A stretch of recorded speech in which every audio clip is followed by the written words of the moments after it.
आज तक public domain पे आया है, हमने उस चीज़ को कैप्चर करते हुए आइडियली उसके बाद में दिलीप गुलाटी जी ने जो है अपना इंडिपेंडेंट उस पर कहानी अपनी बनाई और उसके हिसाब से फिल्म बनी। फिर भी कहीं ना कहीं एक गलत फहमी के शिकार से सुशांत के पिताजी ने जो है दिल्ली हाईकोर्ट में मुकदमा दायर किया कि इस पिक्चर को या किसी भी वेब सीरीज़ को या किसी भी कहानी को कहीं भी पब्लिश ना होने दिया जाए, क्योंकि किसी को लिखने का अधिकार नहीं है। मैटर जो है 2 दिन चला। बहुत ही सीनियर एडवोकेट हैं विकास सिंह जी, उन्होंने लड़ा, मगर दिल्ली हाईकोर्ट का फैसला जो है बहुत ही ऐतिहासिक फैसला है और उसके अंदर जो है ये कहा गया कि इंसान जब तक जिंदा है तब तक उसके पर्सनैलिटी राइट्स आप प्रोटेक्टेड है, मगर एक बार अगर इंसान नहीं रहा तो पर्सनैलिटी राइट जो है वो उसकी मौत के साथ जो है वो ख़त्म हो जाते हैं। उसके बाद में कोई भी जो है उनका कॉपीराइट जो है क्लेम नहीं कर सकता। तो उस हिसाब से जो है हमारी वहाँ जीत हुई। उसके बाद जो है उन्होंने डिवीज़न बेंच में अपील की। डिवीज़न बेंच में अपील में पहली बार जो है वो हरीश साल्वे को लेके आए। उन्होंने 2 दिन तक जो है सीनियर एडवोकेट जो है हरीश साल्वे आज इंडिया के जाने माने वकील हैं, उन्होंने 2 दिन तक अपनी आर्ग्यूमेंट्स की, मगर कोर्ट ने इस बात को नहीं माना और नकार दिया। उसके बाद फिर उन्होंने एक एप्लीकेशन निकाली, वहाँ फिर जो है वहाँ मेहता अगेन एक सीनियर एडवोकेट है, वहाँ के सीनियर काउंसिल है, बहुत ही रिस्पेक्टेड है, उनको लेके आए, उस चीज़ को नकार दिया गया। फिर वापस तीसरी बार जो है वो विकास सिंह को फिर लेके आए और फिर विकास सिंह ने जो है वो पूरी जिरह की और फिर कोर्ट ने जो है उन्होंने तो यहाँ तक कहा कि ठीक है फिल्म अगर रिलीज़ भी हो गई तो बाकी जगह जो है जैसे OTT प्लेटफॉर्म है या TV है वहाँ पे उसको रोक दिया जाए, मगर कोर्ट ने उसको नकार दिया। कोर्ट ने यही कहा कि अगर आपको कोई भी प्रॉब्लम है तो आप अपने सूट को जो है अमेंड करके वापस लोअर कोर्ट में जा सकते हो, यानी सिंगल जज के पास जा सकते हो। यानी फिल्म को रिलीज़ के लिए पूरी हरी झंडी दे दी गई। इसके अंदर जो है एक लीगल इशू जो है वो सेटल हो गया कि फिल्म लाइन के अंदर बहुत कॉमन हो जाता था कि इस फिल्म के सामने केस फाइल कर दिया, इस पे केस फाइल कर दिया, तो वो चीज़ें जो है यूज़ की है। तो अगर हमने जब नाम ही नहीं लिया, तस्वीर यूज़ नहीं की, हो सकता है सारे सीन मिलते जुलते हो, कुछ सीन मिलते जुलते हो, मगर वो सारे सीन जो है पब्लिक डोमेन पे हैं। अगर पब्लिक डोमेन पे कोई चीज़ है और उससे हम प्रेरित होकर कुछ भी बनाते हैं तो उसके अंदर कोई भी ऑब्जेक्शन नहीं ले सकता और उसी मुद्दे पे हमारी जीत हुई है।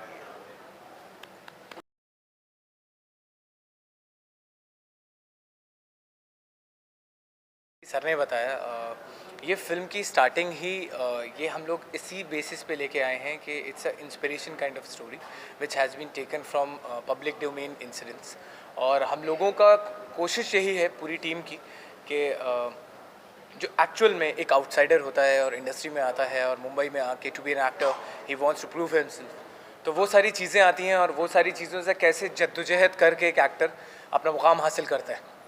तो यही चीज़ हमारी फिल्म में दिखाई गई है। इट्स अ बेसिकली मैं 100 बात की एक बात कहूँ कि स्टोरी ऑफ एन आउटसाइडर कि कैसे वो अपना मुकाम हासिल करते हैं, कैसे अपने आप को स्टैब्लिश करते हैं। और यस, जैसे सर ने बताया, जैसे दिलीप सर ने डायरेक्ट किया है फिल्म, को incidentally some incident might match, but जो एक्चुअल में हम लोगों को सबको पता है उसी हिसाब से स्टोरी लिखी है सर ने और उसी के हिसाब से डायरेक्शन है। तो उम्मीद करता हूँ जैसे लोगों को पसंद आ रही है और ज़्यादा पसंद आएगी। मेरे प्रोड्यूसर्स पे सल्ला सरोगी जी और राहुल शर्मा जी, जिन्होंने पहले भी मुझ पर कॉन्फिडेंस रखा और ये प्रोजेक्ट को मैंने बनाया और पूरा हमने इसमें पूरा न्याय किया है स्क्रिप्ट से। और लीगल बैटल की जहाँ तक आप बात कर रहे हैं तो उसमें हमारे एडवोकेट अशोक सरोज जी का बहुत बड़ा सपोर्ट मिला। अगर उनका सपोर्ट ना होता तो शायद हम यहाँ तक नहीं पहुँच पाते। और जिस तरह से अभी रिस्पॉन्स जो मिला है वो बहुत ही बेहतरीन रिस्पॉन्स है और मुझे पूरी उम्मीद है कि ये फिल्म थिएटर्स में भी रिलीज़ होगी जैसे थिएटर्स के हालात ठीक हो जाते हैं। और मुझे पूरी उम्मीद है कि ये फिल्म में इतना न्याय हुआ है, जो लोगों की गलत फहमियाँ हैं वो सब ख़त्म हो जाएगी और ईमानदारी से जस्टिस किया गया है और एक फिक्शन भी उसमें ऐड है और इंस्पिरेशन भी है और एक कामयाब फिल्म होगी और लोग इस फिल्म को याद रखेंगे। और कोर्ट की जो ये मेहनत है सारी ये फैक्ट है इस इंडस्ट्री का कि आप जब आउटसाइडर हो के इस इंडस्ट्री में एंटर करते हो तो आपको ये सारी चीज़ें फेस करनी पड़ती है, because you don't have any contacts here. आपको कॉन्टैक्ट्स बनाने में, उसके बाद फिर जब आप लॉन्च होते हो तो उसके बाद भी आपको काफ़ी मेहनत करनी पड़ती है, अपने आप को प्रूव करना पड़ता है। और जहाँ तक रही कोर्ट केस की बात, तो सच्चाई की हमेशा जीत होती है, तो सत्यमेव जयते। और न्याय की बात करी थी हमने, तो न्याय दिया कोर्ट ने हमें। बाकी जहाँ तक ये पूरे कॉन्सेप्ट की बात है, तो अभी तक तो हमें काफ़ी अच्छा रिस्पांस मिला है OTT से, और बाकी आगे भी हमें काफ़ी अच्छा रिस्पांस की उम्मीद है। हमें लगता है ये मूवी आने के बाद लोगों के परसेप्शंस और सोच चेंज हो जाएगी इस मूवी के टूवर्ड्स। और देखते हैं, होप फॉर द बेस्ट क्या होता है आगे। Audience, I think they will definitely going to like it.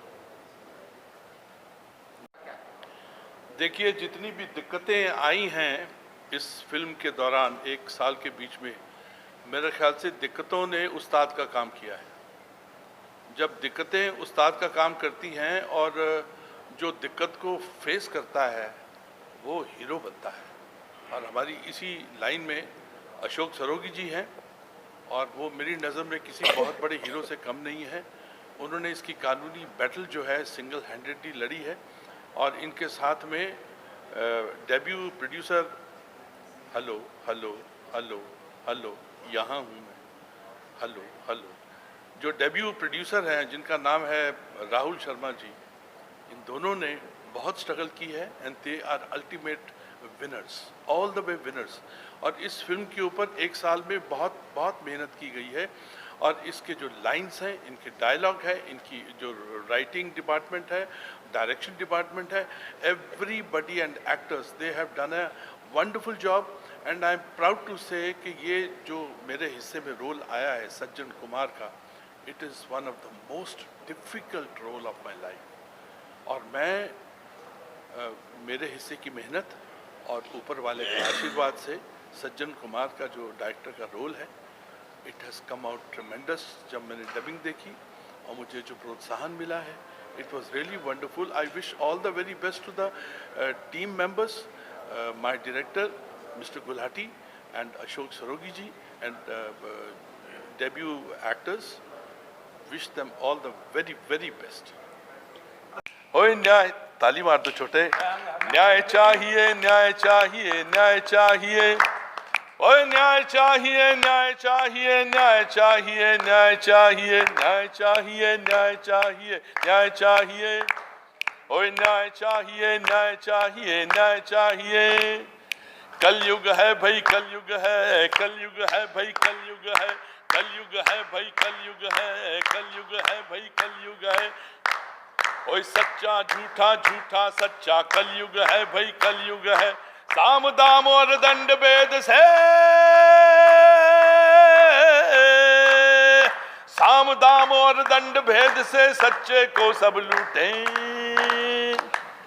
कलयुग है भाई, कलयुग है, कलयुग है भाई, कलयुग है। मैं सर को बहुत थैंक यू बोलना चाहती हूँ, हमारे प्रोड्यूसर सर, डायरेक्टर सर और हमारी पूरी टीम, और आप सबका भी बहुत बहुत शुक्रिया। और मैं यही बोलना चाहती हूँ कि ये जो सब्जेक्ट था बहुत ही सेंसिटिव सब्जेक्ट था। बहुत सारे लोग हैं जो जानना भी चाहते थे कि एक्चुअली क्या हुआ है, क्योंकि हमारी स्टोरी इंस्पायर्ड है। तो लेकिन और बहुत सारे लोग इस सब्जेक्ट पे करना भी चाहते थे, लेकिन हमारे सर हैं जिन्होंने हिम्मत करी और ये प्रोजेक्ट स्टार्ट किया। और इतनी जल्दी, मतलब जैसे ज़ुबैर ने बताया कि 1 साल हुआ है, 1 साल में हम लोगों ने ये मूवी कंप्लीट की है विद पोस्ट, तो ये बहुत बड़ी उपलब्धि है। ऑफ कोर्स स्पेशली अभी कोरोना चल रहा है, सो बहुत सारी प्रॉब्लम्स आती हैं, नॉर्मली शूट नहीं हो पा रहे मुंबई में, फिर भी सर ने इतने अच्छे से सब कुछ इतना ईजी किया। और जितने भी लोग हैं सब ने बहुत मेहनत की है, और हमारी मेहनत अब रंग ला रही है। और ऑफ कोर्स मुझे ये विश्वास है कि जितने भी लोग अभी देख रहे हैं उन सबको वो मूवी बहुत पसंद आएगी।